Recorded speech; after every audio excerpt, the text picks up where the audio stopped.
Welcome to the second lecture in Unit 5. It says, isn't it ionic, don't you think? And so the precision of naming takes away from the uniqueness of seeing. We're going to jump into this lecture, and what we're trying to learn is that students will name and write chemical formulas for ionic compounds. We will memorize the appropriate polyatomic ions. We'll calculate the percent composition from the molecular formula. And so we're going to do a couple things here, but first we're going to start with writing and naming and writing chemical formulas of ionic compounds. What we already know, atoms will form more stable ions than they will just being by themselves, and that ions are more stable due to their greater effective nuclear charge.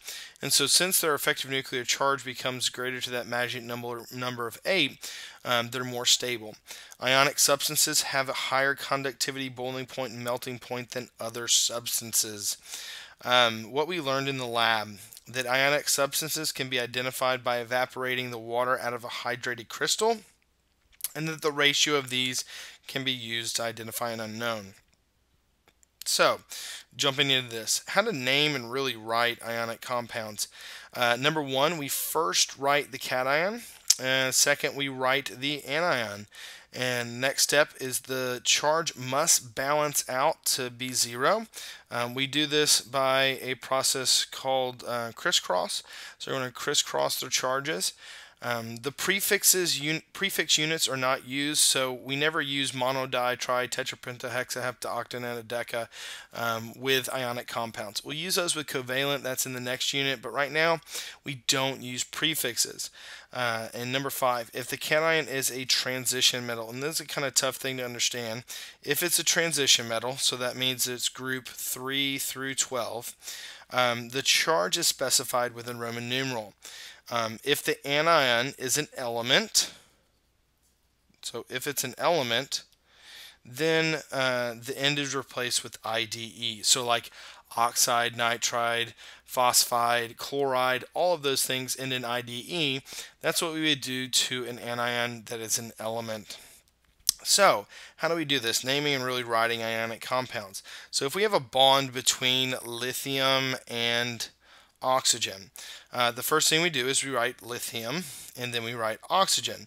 The next thing we do, really, when we're starting here, the charges must balance out to be equal 0. So where do the charges come from?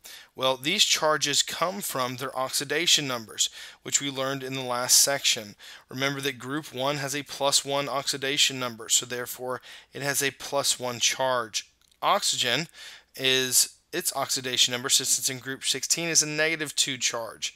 And so what we'll see is we take these guys and we crisscross. So this 2 comes down there, and that 1 comes down there, and we see it written here, 2, and then there's a understood 1 there.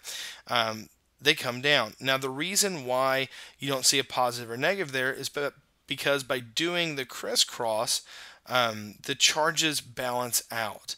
And so what we see is we'll have that positive come down, we'll have that negative come down, and since we have them, they'll balance out. And what you can kind of think of, well, how many oxygens do we have? We have 1 that has a -2 charge, so 1 times -2 is -2. Well, how many lithiums do we have? 2. Well, 2 times +1 is +2. And so what we see is by doing the crisscross, we have +2 -2, they balance out. Now to name it, what we do is we just say we have lithium. It's not a transition metal, so I don't have to say the oxidation number or the charge with the Roman numeral. And then oxygen, since it's an element and it's an anion, we know it's an anion because it's negative, we just changed an IDE ending. So it's aluminum oxide. Now, the other thing that we could have is we could have a polyatomic ion. Now, a polyatomic ion are molecules that are treated as a single atom. So they're molecules that we have that are made up that they will have a charge. Like, for instance, this one is ammonium. It has a +1 charge. Here we see that we have nitrate, and nitrate will have a -1 charge. And so they have charges. They can be both cation and anion. So we see that ammonium is positive, but our nitrate here is negative. And they must be memorized. It's something that we're not going to be looking up during a test. It's something that you just have to have down and that you have to have memorized. And there's a list that we will give you that you have to memorize. The first example, it says write the proper name for. In the first one we see we have K and we have I. So K is going to be potassium. So the first thing we do is we write the cation. How do we know it's a cation? Well, it comes first. Cations come first and anions come second. So we just write potassium. And then we have I, which stands for iodine. Since potassium is not a transition metal, we don't need to put a Roman numeral. But since iodine is a anion, it's a non-metal, and it's an element, we're going to put, instead of iodine, we're going to put iodide. And so the name of Ki is potassium iodide. The next one, we see that we have SnClO4. Well, ClO4 is a polyatomic ion, and Sn represents 10. Now we have 10, and we'll just write it. And what we'll see is that we have to check everything that is 3 through 12, but there's also a little bit of exceptions that we have to make sure of. 10 is one of those guys. 10 is not a transition metal, but it does need a Roman numeral because it has multiple oxidative states, meaning it can have multiple charges. It can be 10-2 or it can be 10-4. But here, we'll just go ahead and write the anion. This is perchlorate.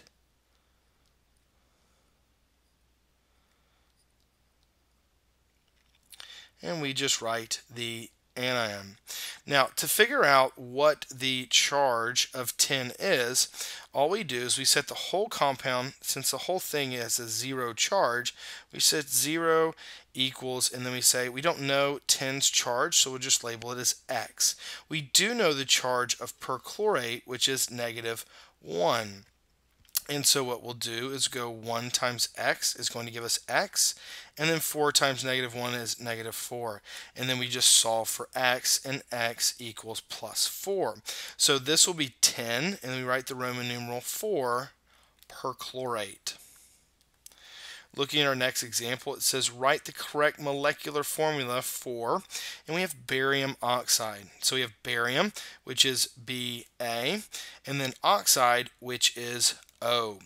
So we look at the periodic table. What are their charges? What are their oxidation numbers? So barium is going to be +2. Oxygen is -2. Now, one thing that we see here, if we have numbers of our oxidation numbers that we can reduce, we do that. So 2 and 2 can reduce down to 1 and 1. And then all we do is we just crisscross. And what we'll get is we get Ba1O1. Now, you don't need the ones, but just put them there to show you where they go. So the whole formula is just BaO. On our next one, we see that we have ammonium hypochlorite. And so we have two polyatomics here. Ammonium is NH4. Now with polyatomics, I always want you to start by putting them in parentheses until you get good.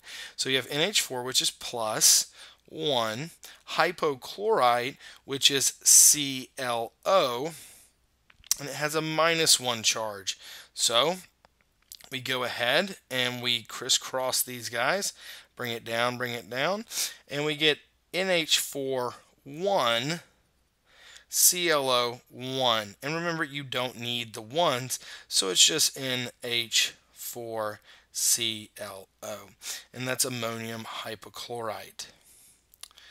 Jumping into the next one, it says the professor for your chemistry lab forgot to record the oxidative state of copper used to create copper sulfate. An in-depth mass analysis provided the empirical formula of this right here. Based on the available data, what is the oxidative state of copper? And so when we're looking at this, remember that the charges have to balance out to 0. So we have 0 equals copper, we don't know, so we'll say X. But sulfate we do. Sulfate is a polyatomic ion, and it has a -2 charge. So 2 times X is 2X plus, we'll have 3 times negative 2 will give us negative 6. And so we can say that 2x minus 6 equals 0. And so what we'll do is we'll solve for x. So we bring x to the other side by adding 6 to both sides, and we'll get 6 equals 2x, and then solve by dividing by 2 on both sides, and x equals 3. So we would have copper 1, 2, 3 as a Roman numeral, and then sulfate. That would be the oxidative state of copper. Now, molecules. The molecules, when we're looking at it, they are the number of, and when we're looking at this, it's just we have our sodium, we have our sulfur, and we have our oxygen. Now, if we're looking at this, in the total number in this molecule, we have 2 sodiums, we have 1 sulfur, and we have 4 oxygens, for a total of 7 atoms. And if we're looking at this, we have a total number of 4 oxygen atoms out of 7. So the percent of oxygen atoms is 67% of the atoms of sodium sulfate will be oxygen. However, when we're looking at percent composition of mass, it's a much different story. If we look at oxygen, it's only 45.1%. When we're finding percent composition, it really means percent composition by mass. We're really looking at what the mass is. So in this one, what we'll do, when we find percent composition, it's not the atoms, it's the mass. But we do look and we say that, well, the sodium has a mass of 23. It's really 22.99 in the periodic table. And we know that sulfur will have a mass of right around 32, and then oxygen will have a mass right around 16. And so there's the masses. We see that we have 2 sodiums, we have 1 sulfur, and we have 4 oxygens. So when we're looking at this, we want to look at the percent by mass. So we multiply it out, and sodium contributes 48 grams, sulfur contributes 32 grams, oxygen contributes 64 grams. And so of this, it has a total of 142, which gives us the percentage of 32.4, 22.5, and 45.1, which add up to 100%.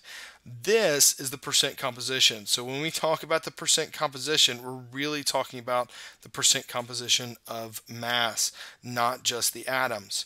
So let's look at a question of this. It says, what is the percent composition of sodium in sodium sulfide? So first we have to write the equation. Sodium is just Na. And then sulfide, since it ends in IDE, it's the element of sulfur. It's just S. Well, sodium is going to have a plus 1 oxidation number, and sulfur is going to have a minus 2 oxidation number. Remember, we crisscross and bring those numbers down, and we get Na2S. So to find the percent composition by mass, what we'll do is we'll take our sodium and our sulfur. Sodium is going to be 22.99. Sulfur is going to be 32.06 times, and we'll move this over, times, we have 2 sodiums and we have 1 sulfur, which will give us a mass of 58.98 and give us a mass of 32.06. We add those guys up for a total mass of 78.04. Well, the percent of sulfur is just going to, the percent of sodium, we just take the mass of sodium, the part, divided by the whole. So 58.98 all divided by 78.04 times 100, because that's what a percent is, and it'll give us a percent of sodium of 58.92, and that will give us the percent of sodium in sodium sulfide. Looking at our next one, it says, what is the percent composition by mass of oxygen in barium sulfate?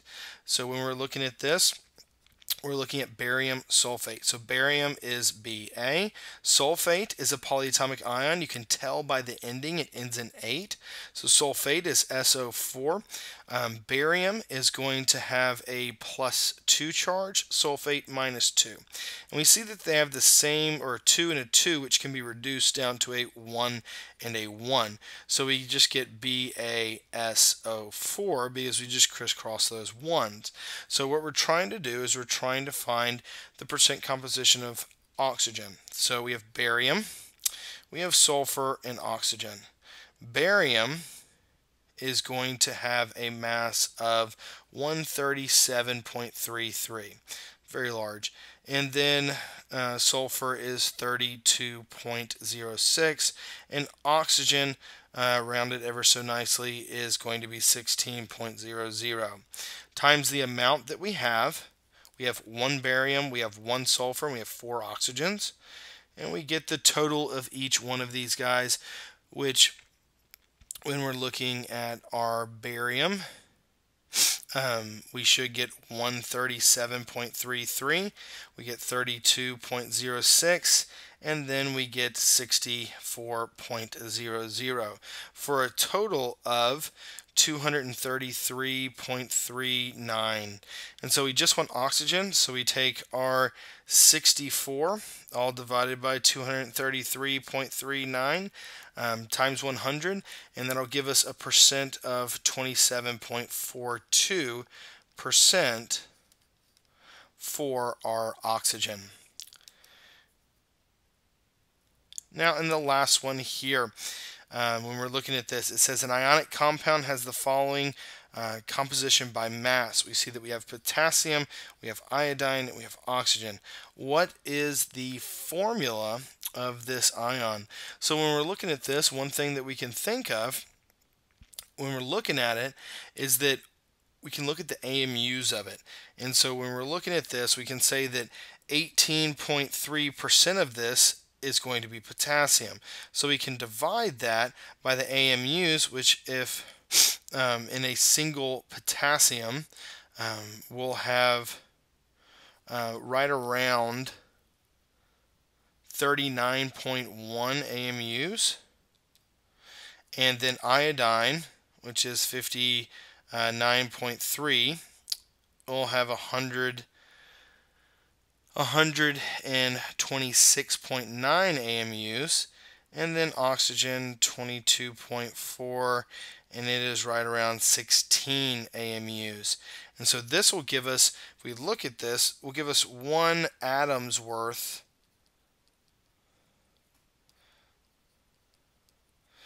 of what we have. And so on the first one, we'll get around 0.468. On our iodine, we'll get about 0.468, and on our oxygen is 1.4. And the one thing that we need to understand is that these are in a ratio to each other. So just by swapping and crisscrossing and looking at those things, we see that they're in a ratio to each other. When we look at the ratio, we can say, well, this is in a ratio to this, it's in a ratio to this. Well, what's the ratio of it? Well, if we divide by the smallest, we'll really get the ratio of what we have.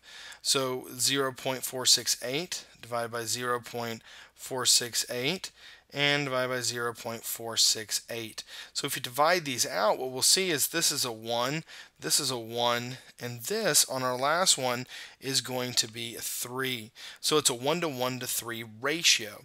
So when we're thinking of this, we can say that we have potassium, iodine, and oxygen, 3 of them. They're in a 1 to 3 ratio.